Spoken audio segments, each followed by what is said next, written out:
So hello po guys, pumunta po kami ngayon sa bukid para bisitahin po namin ang aming mga halaman.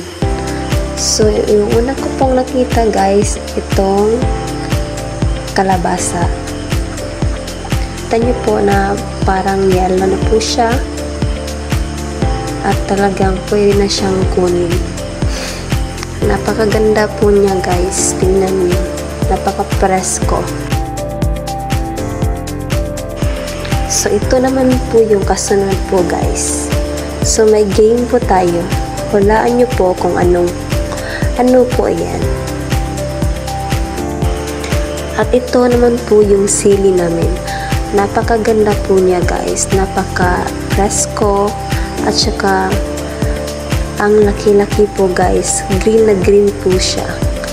Ang ganda niya tignan. Tapos, ang taba pa. Ang laki-laki. O, diba? So, ito po yung okra namin, guys. Medyo gulang na po siya, guys. Sayang. Pero, okay lang yan, guys. Maghihintay na lang kami kung kailan siya bubunga ulit. Ang next po ay ano po ito? Hulaan niyo po kung ano iyan. Yan po ay hunabo. Masarap po yan, guys. Tignan nyo, parang meron siyang tinik. Masarap po siya. Hunabaw po ang tawag dito po sa amin yan. Diba, napakalaki. So, kung meron po kaming sili na malaki, meron din po kaming sili na maliit po.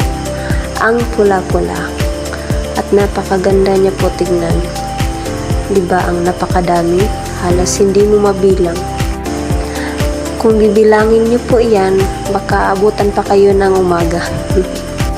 Nakatikim na ba kayo ng ganito? So, ang pangalan po niya is alugbate. So, yan po yun guys, yung medyo maliit pa po siya guys. Hindi pa siya lumalaki kasi bago pa lang yan tinanim.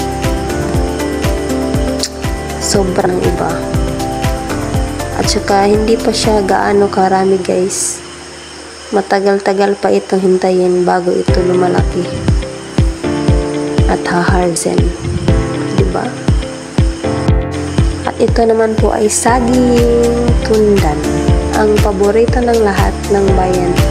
Napaka-masustansya po ito guys. Marami po itong vitamins. Ito po ay sibuyas dahonan. Sana po na-enjoy po kayo guys. Thank you so much.